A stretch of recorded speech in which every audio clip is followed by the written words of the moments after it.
नमस्कार। अखंड भारत से इंडिया सीरीज में आपका स्वागत है।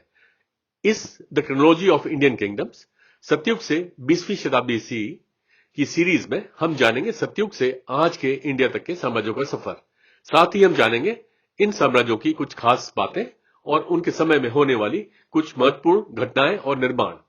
इस सीरीज का ये 58वां चैप्टर है। इसमें हम 1858 सी के साम्राज्यों के विषय में जानेंगे। यह कालखंड ब्रिटिश राज के लिए जाना जाता है। तो चलिए शुरू करते हैं आज का ये चैप्टर। इस सीरीज में बताई जानकारी और चित्र विभिन्न किताबों व वेबसाइट से एकत्रित करी गई हैं। इन सभी का सत्यापन हर पृष्ठ के नीचे दिए गए विवरण से किया जा सकता है। इसको बनाने में जो जानकारी और चित्र दिखाए गए हैं, हम उन सभी पुस्तक व वेबसाइट के लेखक और प्रकाशकों को इसके लिए पूरा श्रेय देते हैं व उनका आभार और हार्दिक धन्यवाद करते हैं। ब्रिटिश राज 1858 सी से 1947 सी तक रहा। उनकी राजधानी पश्चिम बंगाल में कोलकाता, जिसे कलकत्ता कहते थे, और नई दिल्ली थी। चार्ल्स जॉन कैनिंग यहां के पहले वाइसरॉय थे और लुई माउंटबेटन अंतिम वाइसरॉय थे। यहां के वाइसरॉय यूरोपीय मूल के निवासी थे, ईसाई धर्म को मानते थे और अंग्रेजी उनकी भाषा थी। ब्रिटिश राज के पहले ब्रिटिश साम्राज्य कंपनी राज, तुलसीपुर रियासत, कोराहट रियासत, बंगरस राजवंश, लुणावाड़ा रियासत, शोरापुर साम्राज्य, सवानूर रियासत, हिजली साम्राज्य, वल्लभगढ़ रियासत, नरगुंद रियासत, बर्मा साम्राज्य, कुनबोंग राजवंश और बांदा रियासत आए थे। ब्रिटिश राज के बाद ब्रिटिश बर्मा, पाकिस्तान और भारत गणराज्य आया। 1857 सी के भारतीय सिपाही विद्रोह के परिणाम स्वरूप भारत में व्यापक तबाही हुई।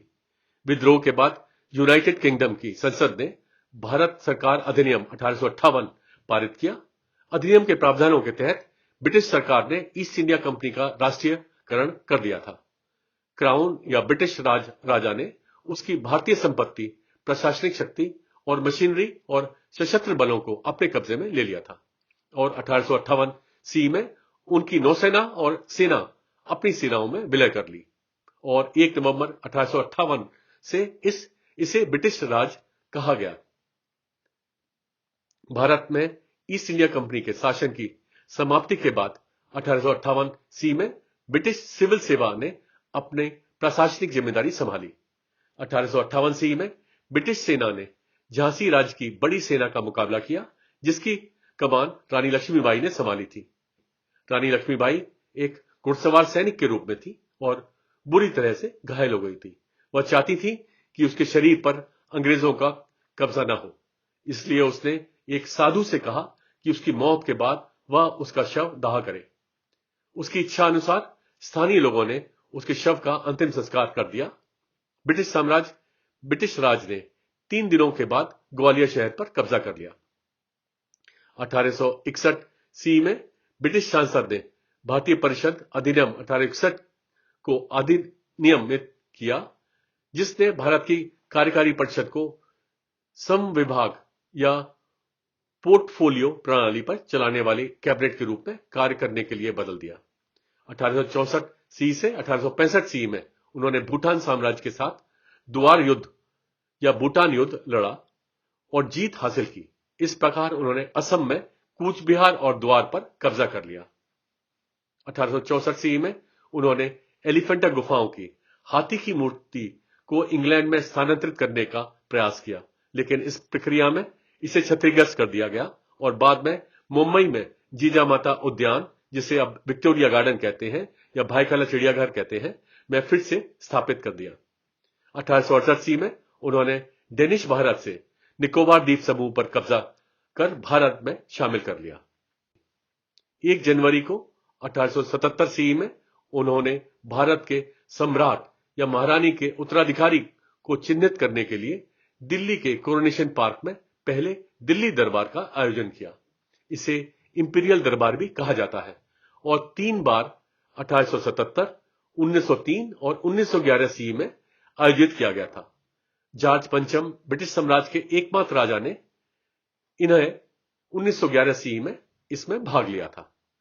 1882 सी में भारतीय कंपनी अधिनियम 1882 कंपनियों को विनियमित करने के लिए अधिनियमित किया गया, जिसके बाद में 1913, 1956 और 2013 सी में इसे संशोधित किया गया था। 1885 सी में एक सेवानिवृत्त सिविल सेवा अधिकारी एलन ऑक्टेवियन ह्यूम ने भारतीय हितों का प्रतिनिधित्व करने वाली संस्था के रूप में भारतीय राष्ट्रीय कांग्रेस की स्थापना की। इसका उद्देश्य शिक्षित भारतीयों के लिए सरकार में अधिक से अधिक हिस्सा प्राप्त करना और उनके और ब्रिटिश राज के बीच नागरिक और राजनीतिक संवाद के लिए एक मंच तैयार करना था। भारत की स्वतंत्रता के बाद भारतीय राष्ट्रीय कांग्रेस एक प्रमुख राजनीतिक दल बन गई। 1891 सी में उन्होंने 1891 का एंग्लो मणिपुर युद्ध लड़ा, जहां मणिपुर साम्राज्य, जिसे मितेई साम्राज्य भी कहते थे, ब्रिटिश राज का हिस्सा बना दिया। 1892 सी में ब्रिटिश संसद ने भारतीय परिषद अधिनियम 1892 को अधिनियमित किया, जिसने ब्रिटिश भारत में विधान परिषदों की संरचना और कार्य में विभिन्न संशोधन पेश किए। इसने विभिन्न विधान परिषदों के आकार में वृद्धि की, जिससे ब्रिटिश भारत में प्रशासन के संबंध में भारतीयों की भागीदारी बढ़ गई। 1893 सी में डूरन लाइन को ब्रिटिश भारत और अफगानिस्तान अमीरात के बीच भारतीय सिविल सेवा के एक ब्रिटिश राजनयिक मोर्टिमर डूरंट और अफगान अमीर अब्दुर रहमान खान द्वारा अंतर्राष्ट्रीय सीमा के रूप में स्थापित किया गया था। 1895 सी में 3 प्रेसिडेंसी सेनाओं अर्थात बंगाल सेना, मद्रास सेना और बॉम्बे सेना को एक संयुक्त भारतीय सेना में मिला दिया गया। 1897 सी में major general John Charles Ardagh London में ब्रिटिश सैन्य खुफिया दल के प्रमुख थे। उन्होंने औपचारिक रूप से ब्रिटिश भारत सरकार को जॉनसन द्वारा भारत में कश्मीर की उत्तर पूर्वी सीमा के रूप में तैयार किए गए संरेखण का प्रस्ताव दिया। इस सीमा को अर्दाग जॉनसन लाइन कहा जाता है, जो भारत की आधिकारिक सीमा बनी। 1900 सी में भारत ने पेरिस में 1900 ग्रीष्मकालीन ओलंपिक में एक एथलीट को भेजकर भाग लिया। बंगाल सूबे की विशाल आबादी और आकार के कारण प्रशासनिक कारणों से भारत के वाइसरॉय लॉर्ड कर्जन ने बंगाल के विभाजन की योजना बनाई। विभाजन को पूर्व बंगाल के मुसलमानों द्वारा समर्थित किया गया था और उनकी समर्थन उनकी खराब आर्थिक स्थिति और पूर्वी बंगाल में बहुसंख्यक मुस्लिम आबादी के साथ साथ पश्चिम बंगाल में हिंदू व्यापारियों और बहुसंख्यक हिंदू आबादी के शासन पर प्रबोध से प्रेरित था। 16 अक्टूबर 1905 सी को लॉर्ड कर्जन ने बंगाल के विभाजन की घोषणा की और उसे पूर्व और पश्चिम बंगाल में विभाजित कर दिया। प्रत्युत्तर में स्वदेशी आंदोलन औपचारिक रूप से टाउन हॉल कलकत्ता से 7 अगस्त 1905 को घरेलू उत्पादन पर भरोसा करके विदेशी वस्तुओं पर अंकुश लगाने के लिए शुरू किया गया था, जिसने अब तक बिखरे हुए नेतृत्व का एकीकरण किया। 1906 सी में एक राजनीतिक दल अखिल भारतीय मुस्लिम लीग, जिसे मुस्लिम लीग भी कहते हैं, की स्थापना हुई। ढाका के चौथे नवाब सर ख्वाजा सलीमुल्लाह बहादुर पार्टी के संस्थापक अध्यक्ष बने। विशेष रूप से भारतीय राष्ट्रीय कांग्रेस द्वारा प्रायोजित बंगाल के 1905 के विभाजन के लिए बड़े पैमाने पर हिंदू विरोध की स्थिति में पार्टी ब्रिटिश भारत में मुसलमानों के राजनीतिक प्रतिनिधित्व की आवश्यकता से उत्पन्न हुई। अखिल भारतीय मुस्लिम लीग ने महसूस किया कि उपमहाद्वीप के मुसलमान हिंदुओं से अलग हैं। पहले तो उन्होंने अलग निर्वाचक मंडल की मांग की, लेकिन जब उनका मत था कि हिंदू बहुल भारत में मुसलमान सुरक्षित नहीं रहेंगे, तो वे एक अलग राज्य की मांग करने लगे। 1907 सी में एक पारसी और एक राजनीतिक कार्यकर्ता भिकाजी रुस्तम कामा ने जर्मनी के स्टटगार्ट में एक अंतर्राष्ट्रीय समाजवादी सम्मेलन में स्वतंत्र भारत के झंडे का पहला संस्करण फहराया। वहां उसने ग्रेट ब्रिटेन से मानवाधिकार, समानता और स्वायत्तता की अपील की। 1908 सी में खुदीराम बोस ने प्रफुल्ल चाकी के साथ मिलकर ब्रिटिश न्यायाधीश मजिस्ट्रेट डगलस किंग्सफोर्ड की गाड़ी पर बम फेंककर उनकी हत्या करने का प्रयास किया। मजिस्ट्रेट किंग्सफोर्ड उस समय एक दूसरी गाड़ी में बैठे थे। जिस गाड़ी पर बम फेंका गया था, उस गाड़ी में 2 ब्रिटिश महिलाओं की मौत हो गई। गिरफ्तारी से पहले प्रफुल्ल ने खुद को गोली मार ली, जिससे वह जख्मी हो गया। अंततः 1908 सी में जब वह 18 साल 8 महीने के थे, तब उन्हें फांसी की सजा सुनाई गई। वह बंगाल के पहले भारतीय क्रांतिकारियों में से एक थे जिन्हें अंग्रेजों ने फांसी दी थी। 1909 ईस्वी में ब्रिटिश संसद ने भारतीय परिषद अधिनियम 1909 को अधिनियमित किया, जिसे आमतौर पर मिंटो मार्ले सुधार के रूप में जाना जाता है। यह सुनिश्चित करने के लिए कि भारतीय विधायकों को अपनी राय व्यक्त करने का मौका मिले, परिषदों का विस्तार किया गया। अंग्रेजों ने मुसलमानों के पृथक निर्वाचक मंडल के अधिकारों को भी स्वीकार कर लिया। 1911 ईस्वी में स्वदेशी आंदोलन के जवाब में और बंगाली भावनाओं को खुश करने के लिए भारत के तत्कालीन वायसराय लॉर्ड हार्डिंग द्वारा बंगाल को फिर से जोड़ा गया।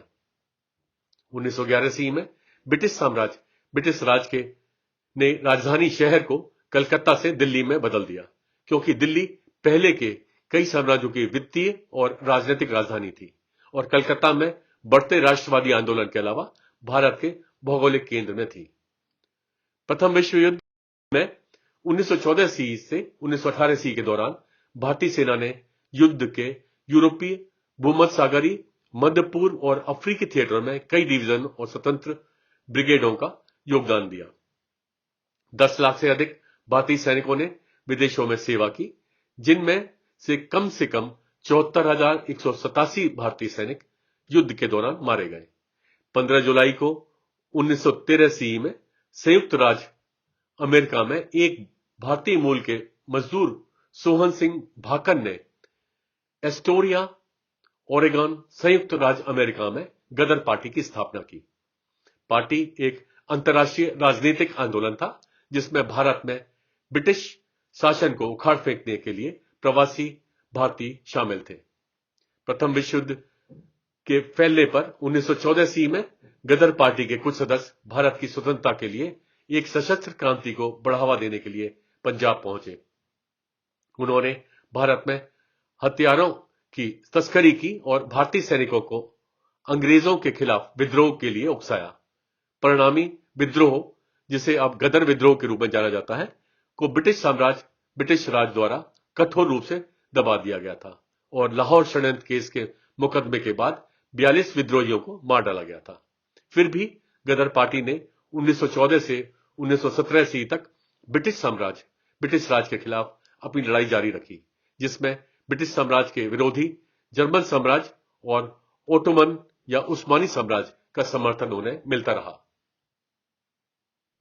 1914 ईस्वी में मैकमोहन रेखा को तिब्बत और पूर्वोत्तर भारत और उत्तरी बर्मा या म्यांमार के साथ पूर्वी हिमालय क्षेत्र में भारत के बीच की सीमा के रूप में चिन्हित किया गया था, जिस पर 1914 के शिमला सम्मेलन के हिस्से के रूप में संबंधित राजनयिक द्वारा आदान प्रदान किए गए नक्शों और नोटों में सहमति बनी थी।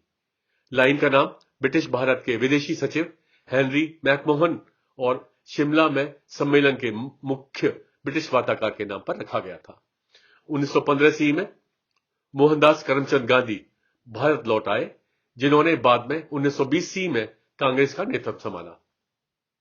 1915 ईस्वी में ब्रिटिश संसद ने भारत सरकार अधिनियम 1915 को अधिनियमित किया। इस अधिनियम ने विधान परिषद के चुनाव की शुरुआत की और भारतीयों को भारतीय सचिव और वायसराय की परिषदों में भर्ती कराया। इसने ब्रिटिश भारत से संबंधित संसद के पूर्व अधिनियमों को एक अधिनियम में समेकित किया। अप्रैल 1916 ईस्वी में बाल गंगाधर तिलक ने स्वराज्य मेरा जन्मसिद्ध अधिकार है और मैं इसे लेकर रहूंगा के नारे के साथ इंडियन होम रूल लीग की शुरुआत की। 1920 ईस्वी में all India home rule league ने अपना नाम बदलकर स्वराज्य सभा कर दिया।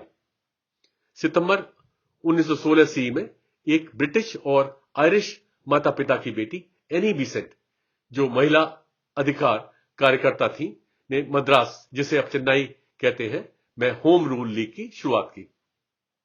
दिसंबर 1916 ईस्वी में लखनऊ में आयोजित एक संयुक्त सत्र में भारतीय राष्ट्रीय कांग्रेस और मुस्लिम लीग के बीच एक समझौता हुआ।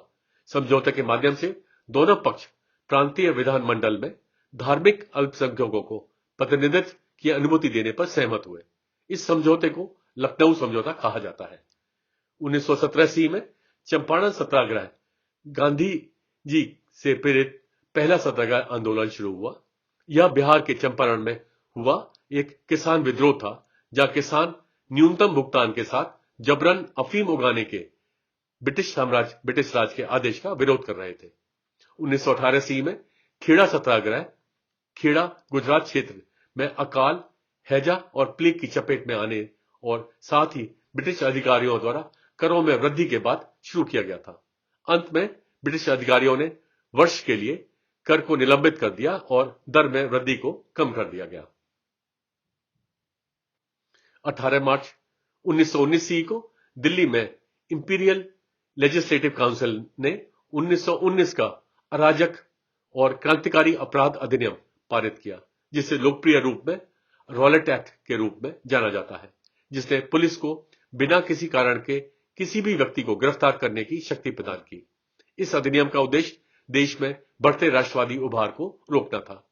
1919 ईस्वी में ब्रिटिश संसद ने भारत सरकार अधिनियम 1919 को अधिनियमित किया। इसमें मिंटिग्यू चेम्सफोर्ड सुधार शामिल थे। इस अधिनियम ने केंद्रीय विधायिका को 2 सदनीय बना दिया। निचला सदन विधानसभा था, जिसमें 145 सदस्य 3 साल के कार्यकाल की सेवा कर रहे थे। यह आज का लोकसभा है। और उच्च सदन राज्यों की परिषद था, जिसमें 60 सदस्य 5 साल के कार्यकाल की सेवा कर रहे थे। यह आज का राज्यसभा है। 13 अप्रैल 1919 ईस्वी में जलियांवाला बाग हत्याकांड तब हुआ जब कर्नल रेजिनॉल्ड डायर की कमान के तहत भारतीय सेना ने भारतीयों की भीड़ पर गोलियां चलाई, जो जलियांवाला बाग अमृतसर में 2 राष्ट्रीय नेताओं सत्यपाल और सैफुद्दीन किचलू की गिरफ्तारी और निर्वासन के विरोध में शांतिपूर्ण प्रदर्शन के लिए इकट्ठे हुए थे। 1920 ईस्वी में भारत राष्ट्र संघ का संस्थापक सदस्य बन गया, जो 1945 ईस्वी में संयुक्त राष्ट्र बन गया था। 1920 ईस्वी में जलियांवाला बाग हत्याकांड के बाद गांधी जी ने असहयोग आंदोलन शुरू किया। इसका उद्देश्य अहिंसा के माध्यम से भारत में ब्रिटिश शासन का विरोध करना था, जिसमें प्रदर्शनकारी ब्रिटिश सामान खरीदने से मना कर देंगे और स्थानीय हस्तशिल्प को अपनाएंगे। 1921 ईस्वी में आंध्र प्रदेश के एक स्वतंत्रता सेनानी पिंगली वेंकैया ने भारतीय राष्ट्रीय ध्वज को डिजाइन किया और विजयवाड़ा शहर की अपनी यात्रा के दौरान महात्मा गांधी को दिया। 1922 ईस्वी में चौरी चौरा कांड की घटना उत्तर प्रदेश के गोरखपुर के चौरी चौरा में हुई, जब असहयोग आंदोलन में भाग ले रहे प्रदर्शनकारियों का एक बड़ा समूह पुलिस से भिड़ गया, जिसने गोलियां चलाई। जवाबी कार्रवाई में प्रदर्शनकारियों ने एक पुलिस स्टेशन पर हमला किया और आग लगा दी, जिसमें पुलिस स्टेशन के सभी लोग मारे गए। 1924 ईस्वी में भारत की स्वतंत्रता के मकसद से रामप्रसाद बिस्मिल, अशफाक उल्लाह खान, सचिंद्रनाथ बख्शी, सत्येंद्रनाथ सान्याल और जोगेश चंद्र चटर्जी ने भारतीय क्रांतिकारी संगठन की स्थापना करी, जो यह थी हिंदुस्तान सोशलिस्ट रिपब्लिकन एसोसिएशन, जिसको HSRA कहते थे या हिंदुस्तान रिपब्लिकन आर्मी भी कहते थे, और हिंदुस्तान रिपब्लिकन एसोसिएशन HRA भी कहा जाता था। 1925 ईस्वी में काकोरी षड्यंत्र या काकोरी ट्रेन डकैती काकोरी और लखनऊ के बीच हुई। डकैती की परिकल्पना रामप्रसाद बिस्मिल और अशफाक उल्लाह खान ने की थी, जो भारत की स्वतंत्रता के लिए स्थापित क्रांतिकारी संगठन हिंदुस्तान रिपब्लिकन एसोसिएशन से संबंधित थे। 18 महीने की कानूनी प्रक्रिया के बाद रामप्रसाद बिस्मिल, अशफाक उल्लाह खान और काकोरी षड्यंत्र के मास्टरमाइंड राजेंद्र नाथ लाहिरी को मौत की सजा सुनाई गई। 1925 ईस्वी में केशव बलिराम हेडगेवर ने हिंदू समुदाय को उसके सांस्कृतिक और आध्यात्मिक उत्थान के लिए संगठित करने के लिए राष्ट्रीय स्वयंसेवक संघ की स्थापना की और इसे अखंड भारत के लिए पूर्ण स्वतंत्रता प्राप्त करने का एक संस्थान बनाया। 1928 ईस्वी में सरकार द्वारा अन्यायपूर्ण करों को बढ़ाने के खिलाफ सविनय अवज्ञा के लिए गुजरात में वल्लभ भाई पटेल के नेतृत्व में बारडोली सत्याग्रह किया गया। वल्लभ भाई पटेल बाद में स्वतंत्र भारत के पहले गृह मंत्री बने। 1928 ईस्वी में ब्रिटिश सरकार ने भारतीय वैज्ञानिक आयोग का गठन किया, जिसे आमतौर पर साइमन कमीशन के नाम से जाना जाता है। आयोग का उद्देश्य 1919 के भारत सरकार अधिनियम के कामकाज की जांच करना और प्रशासन प्रणाली में और सुधारों का सुझाव देना था। इसलिए आयोग का नाम सर जॉन साइमन के नाम पर रखा गया, जिन्होंने इसका नेतृत्व किया था। 1928 में साइमन आयोग सर जॉन आल्सेब्रुक साइमन की अध्यक्षता में संसद के 7 ब्रिटिश सदस्यों का एक समूह भारत में संवैधानिक सुधार का अध्ययन करने के लिए भारत आया। जब आयोग ने लाहौर का दौरा किया तो लाला लाजपत राय, जिन्हें पंजाब केसरी भी कहा जाता था, ने विरोध में मौन मार्च का नेतृत्व किया। पुलिस के लाठीचार्ज में लाजपत राय घायल हो गए। घायल होने के बावजूद राय ने बाद में भीड़ को संबोधित किया और कहा, मैं घोषणा करता हूं कि आज मुझ पर मारा गया प्रहार भारत में ब्रिटिश शासन के ताबूत में आखिरी कील होगा। वह अपनी चोटों से पूरी तरह से उबर नहीं पाए और 17 नवंबर 1928 को दिल का दौरा पड़ने से उनकी मृत्यु हो गई। भगत सिंह ने लाला लाजपत राय की मौत का बदला लेने की कसम खाई और अन्य क्रांतिकारियों शिवराम राजगुरु, जयगोपाल और चंद्रशेखर आजाद के साथ ब्रिटिश पुलिस अधीक्षक जेम्स स्कॉट, जिन्होंने लाला लाजपत राय पर लाठी चार्ज का आदेश दिया था, को मारने की साजिश में शामिल हो गए। 1928 में भगत सिंह और शिवराम राजगुरु ने लाहौर में एक 21 वर्षीय ब्रिटिश पुलिस अधिकारी जॉन सॉन्डर्स को जेम्स स्कॉट समझकर गलती से गोली मार दी। सुखदेव थापर भगत सिंह और शिवराम राजगुरु के साथियों में से एक थे।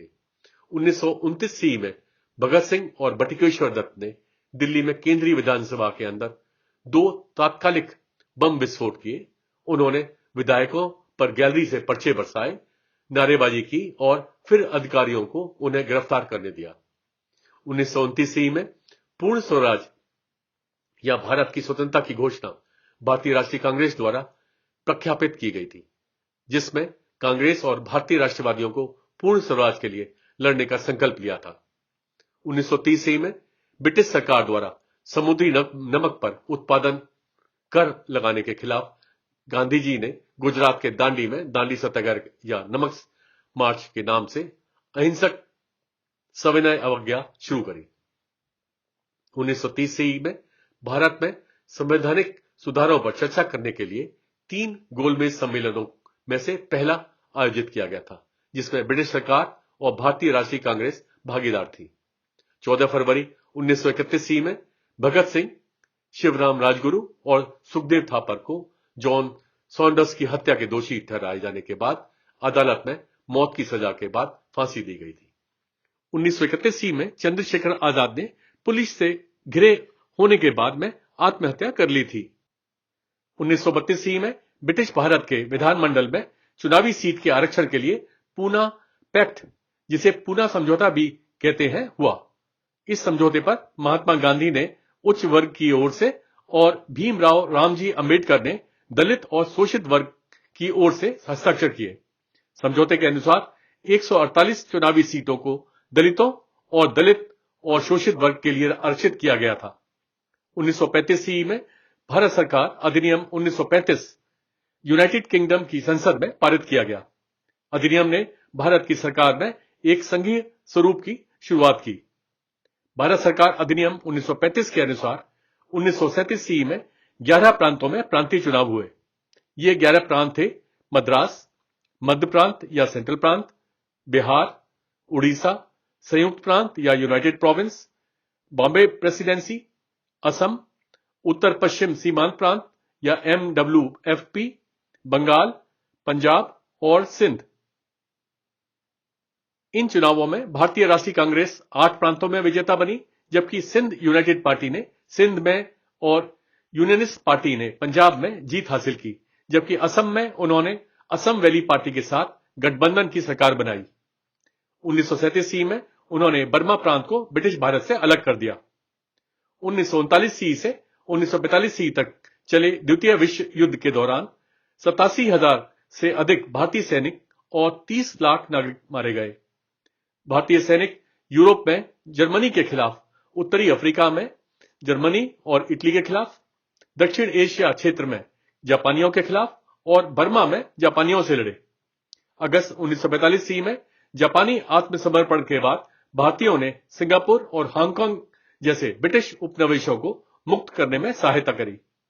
24 मार्च 1940 ईस्वी में लाहौर में मुस्लिम लीग ने लाहौर प्रस्ताव पारित किया, जिसमें मांग की गई कि जिन क्षेत्रों में मुस्लिम बहुमत में है, जैसे कि भारत के उत्तर पश्चिम और पूर्वी क्षेत्र, वहां मुस्लिम बहुमत क्षेत्रों को समूहीकृत कर स्वायत्त और संप्रभु राज्यों का निर्माण हो। मार्च 1940 ईस्वी में गदर पार्टी के एक सदस्य ऊधम सिंह ने पंजाब के पूर्व लेफ्टिनेंट गवर्नर माइकल ओडायर की हत्या कर दी।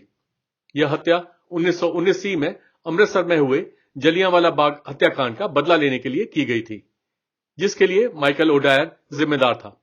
ऊधम सिंह पर बाद में हत्या का मुकदमा चलाया गया और दोषी ठहराया गया और जुलाई 1940 ईस्वी में फांसी दे दी गई। 1942 ईस्वी में महात्मा गांधी द्वारा अखिल भारतीय कांग्रेस समिति के बॉम्बे सत्र में भारत छोड़ो आंदोलन शुरू किया गया, जिसमें भारत में ब्रिटिश शासन को समाप्त करने की मांग की गई थी। 1942 ईस्वी में आजाद हिंद फौज या इंडियन नेशनल आर्मी INA का गठन ब्रिटिश भारतीय सेना के युद्ध बंदी रास बिहारी बोस द्वारा किया गया था, जिसे सिंगापुर में मलाया अभियान में जापान द्वारा बंदी बना लिया गया था। मलाया और बर्मा मोर्चों पर जापानियों द्वारा पकड़े गए युद्ध के भारतीय कैदियों को INA में शामिल होने के लिए प्रोत्साहित किया गया। बाद में सुभाष चंद्र बोस ने इसका नेतृत्व किया।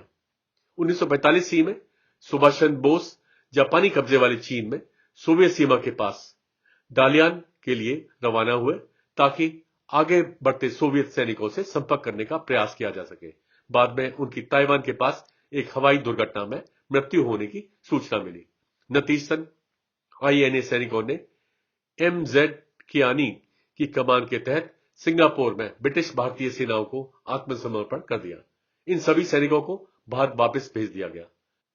1945 ईस्वी से 1946 ईस्वी के दौरान इन सभी सैनिकों का दिल्ली के लाल किले में सार्वजनिक रूप से कोर्ट मार्शल आयोजित किया गया था। 1946 ईस्वी में रॉयल इंडियन नेवी विद्रोह, जिसे बॉम्बे विद्रोह भी कहते हैं, हुआ था। इसमें बॉम्बे बंदरगाह पर जहाज और तट प्रतिष्ठानों पर रॉयल इंडियन नेवी के भारतीय नाविकों द्वारा पूर्ण हड़ताल और बाद में विद्रोह किया गया। विद्रोह को ब्रिटिश सैनिकों और रॉयल नेवी के युद्धपोतों द्वारा बल के साथ दबा दिया गया था। 16 अगस्त 1946 ईस्वी में जिन्ना ने ब्रिटिश भारत में एक मुस्लिम मातृभूमि की मांग को शांतिपूर्ण ढंग से उजागर करने के घोषित लक्ष्य के साथ डायरेक्ट एक्शन डे या प्रत्यक्ष कार्रवाई दिवस की घोषणा की। इसके अगले दिन कलकत्ता में हिंदू मुस्लिम दंगे भड़क उठे और तेजी से पूरे ब्रिटिश भारत में फैल गए। इन दंगों में 4000 से अधिक लोग मारे गए। 2 सितंबर 1946 ईस्वी को भारत की अंतरिम सरकार, जिसे भारत की अनंतिम सरकार के रूप में भी जाना जाता है, का गठन नवनिर्वाचित भारत की संविधान सभा से किया गया था। संविधान सभा के सदस्य प्रांतीय विधानसभाओं द्वारा अनुपातिक प्रतिनिधित्व की एकल हस्तांतरीय वोट प्रणाली द्वारा चुने गए थे। संविधान सभा की कुल सदस्यता 389 थी, जिसमें से 292 प्रांतों के प्रतिनिधि थे, 93 रियासतों का प्रतिनिधित्व करते थे और 4 दिल्ली, अजमेर, मेवाड़ा, कूर्ग और ब्रिटिश बलूचिस्तान के मुख्य आयुक्त प्रांतों से थे। यह मूल रूप से भारत के वायसरॉय के नेतृत्व में था। इसे बाद में मंत्रिपरिषद में तब्दील कर दिया गया, जिसमें प्रधानमंत्री की शक्तियां परिषद के उपाध्यक्ष को दी गईं। यह पद कांग्रेस नेता जवाहरलाल नेहरू के पास था। संविधान सभा के पास भारत के संविधान का मसौदा तैयार करने और स्वतंत्रता के लिए ब्रिटिश भारत के परिवर्तन काल में सहायता करने का कार्य था। यह स्वतंत्रता की तिथि 15 अगस्त 1947 तक बना रहा। संविधान सभा का विचार पहली बार 1934 ईस्वी में मनमेंद्र नाथ राय द्वारा प्रस्तावित किया गया था। राय एक मार्क्सवादी और राजनीतिक कार्यकर्ता थे। यह विचार बाद में भारतीय राष्ट्रीय कांग्रेस द्वारा 1935 ईस्वी में प्रस्तावित किया गया था। वास्तविक संविधान सभा का गठन 1946 ईस्वी में कैबिनेट मिशन योजना के आधार पर किया गया था। कैबिनेट मिशन योजना ने ब्रिटिश भारत के लिए 3 स्तरीय प्रशासनिक संरचना का प्रस्ताव रखा, जिसमें शीर्ष स्तर पर संघीय संघ, निचले स्तर पर अलग अलग प्रांत और मध्य स्तर के रूप में प्रांतों के समूह थे। 18 जुलाई 1947 ईस्वी में ब्रिटिश संसद ने भारतीय स्वतंत्रता अधिनियम 1947 को अधिनियमित किया। ब्रिटिश राज ने भारत की स्वतंत्रता की घोषणा की, जिसके साथ 2 स्वतंत्र देश भारत और पाकिस्तान का जन्म हुआ।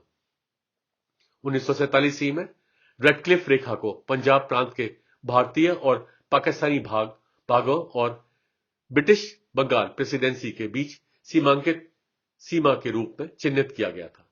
1947 में 565 रियासत या जागीरदार राज्य अविभाजित भारत में थे। इन राज्यों को भारत या पाकिस्तान का साथ देने या स्वतंत्र रहने की स्वतंत्रता दी गई थी। सभी राज्यों का भारत और पाकिस्तान के साथ इंस्ट्रूमेंट ऑफ एक्सेशन के अनुसार विलय हो गया। उनके शासनकाल के प्रमुख व्यक्ति 1858 में जन्मे जगदीश चंद्र बोस एक जीव विज्ञानी, भौतिक विज्ञानी, वनस्पति विज्ञानी और विज्ञान कथा के शुरुआती लेखक थे। उन्होंने क्रेस्कोग्राफ का आविष्कार किया जो पौधों में वृद्धि को माप सकता है। उन्होंने माइक्रोवेव स्पेक्ट्रम में रेडियो तरंगों में अपने शोध में प्रगति की और रेडियो तरंगों का पता लगाने के लिए अर्धचालक जंक्शनों का उपयोग करने वाले पहले व्यक्ति बने। 10 अप्रैल 1875 ईस्वी को आर्य समाज की स्थापना बॉम्बे, जो अभी की मुंबई है, में दयानंद सरस्वती द्वारा किया गया था। उन्हें मूलशंकर तिवारी के नाम से भी जाना जाता है, जो वेदों के अचूक अधिकार में विश्वास के आधार पर मूल्यों और प्रथाओं को बढ़ावा देते थे। 1882 ईस्वी में बंकिम चंद्र चटर्जी ने संस्कृतकृत बंगाली में वंदे मातरम कविता लिखी। बाद में 1882 ईस्वी में उन्होंने इसे अपने बंगाली उपन्यास आनंदमठ में शामिल किया था। 1893 ईस्वी में एक हिंदू स्वामी विवेकानंद ने संयुक्त राज्य अमेरिका के शिकागो में आयोजित पहले विश्व धर्म संसद में अपने भाषण में अमेरिका में हिंदू धर्म का परिचय दिया और धार्मिक सहिष्णुता और कट्टरता को समाप्त करने का आह्वान किया। 1913 ईस्वी में रविन्द्रनाथ टैगोर साहित्य में नोबेल पुरस्कार जीतने वाले पहले गैर यूरोपीय और पहले गीतकार बने। 1930 ईस्वी में सीवी रमन, जिनका पूरा नाम चंद्रशेखर वेंकट रमन था, एक भारतीय भौतिक विज्ञानी को भौतिक में नोबेल पुरस्कार मिला। उन्होंने और उनके छात्र के.एस. कृष्णन, जिनका नाम कार्यमणिवक्कम श्रीनिवास कृष्णन था, ने पाया कि जब प्रकाश एक पारदर्शी पदार्थ को पार करता है तो विक्षेपित प्रकाश अपनी तरंग, दैर्ध्य और आवृत्ति को बदल देता है। इस घटना को संशोधित प्रकीर्णन कहा जाता है और बाद में इसे रमन प्रभाव कहा गया। उनके शासनकाल के दौरान स्थापित प्रमुख संगठन। भारत सरकार अधिनियम के तहत 1858 ईस्वी में भारतीय सिविल सेवा की स्थापना हुई थी। अब इसका नाम बदलकर भारतीय प्रशासनिक सेवा कर दिया गया है। 1860 ईस्वी में भारत की आपराधिक संहिता इंडियन पीनल कोड या भारतीय दंड संहिता अधिनियमित हुई थी। 1861 ईस्वी में भारतीय पुरातत्व सर्वेक्षण की स्थापना की गई। 1861 ईस्वी में इंडियन इंपीरियल पुलिस या भारतीय शाही पुलिस की स्थापना हुई, जो 1948 ईस्वी में भारतीय पुलिस सेवा बन गई। 1867 ईस्वी में लखनऊ विश्वविद्यालय की स्थापना की। 1867 ईस्वी में इंपीरियल वन सेवा का गठन किया गया, जो 1966 ईस्वी में भारतीय वन सेवा बन गया। 1882 ईस्वी में पंजाब विश्वविद्यालय की स्थापना लाहौर में हुई। 1887 ईस्वी में इलाहाबाद विश्वविद्यालय की स्थापना हुई।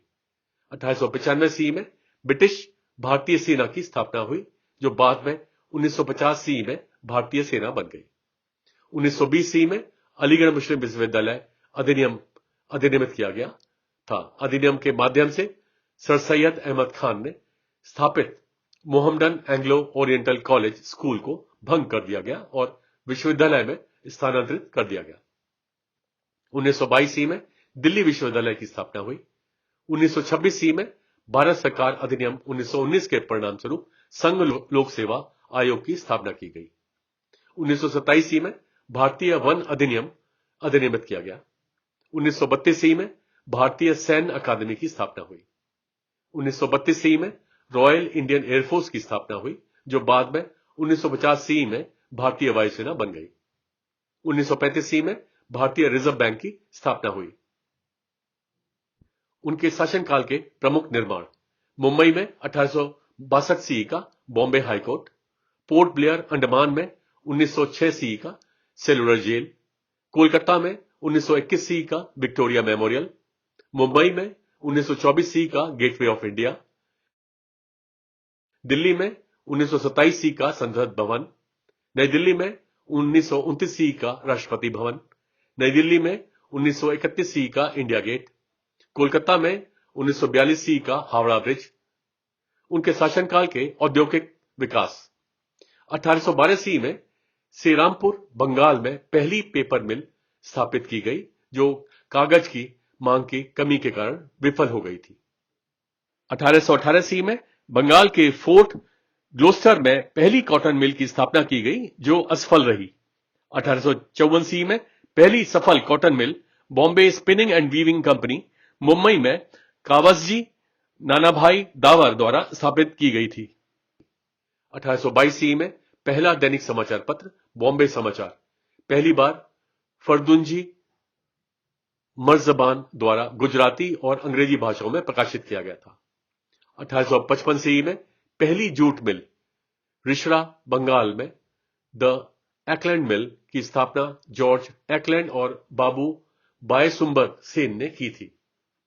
1870 सी में कुल्टी बंगाल में पहली steel mill Bengal iron works company की स्थापना जेम्स अर्स्किन ने की थी। 1936 में इसका विलय 1918 में स्थापित हुई Indian iron and steel company में हुआ। 1886 में कानपुर में पहली कपड़ा mill the woollen mills Kanpur स्थापित हुई। इसे George Allen, W.E. Cooper, Bevan Patman, doctor Condon और गेविन एस जोन्स ने स्थापित किया। उन्होंने उत्पाद के लिए लाल इमली ब्रांड के नाम का इस्तेमाल किया। 1984 में पहला cement plant south India industrial limited Madras, जिसे अब चेन्नई कहते हैं, में स्थापित किया गया था। 1986 में पहला उर्वरक संयंत्र super phosphate plant Ranipet Tamil Nadu में स्थापित किया गया था। 1937 में जयके नगर आसनसोल बंगाल में पहला एल्यूमिनियम संयंत्र एल्यूमिनियम कॉर्पोरेशन ऑफ इंडिया स्थापित किया गया था। 1948 में विशाखापत्तनम में पहला shipyard Hindustan shipyard limited Walchand Hirachand दोषी द्वारा स्थापित किया गया था। 1942 में कलकत्ता में पहला automobile plant Hindustan Motors England के मॉरिस मोटर्स के सहयोग से B.M. बिरला द्वारा स्थापित किया गया था। इसके साथ ही इस सीरीज का यह चैप्टर समाप्त होता है। मिलते हैं एक नए चैप्टर में, तब तक के लिए नमस्कार, जय हिंद।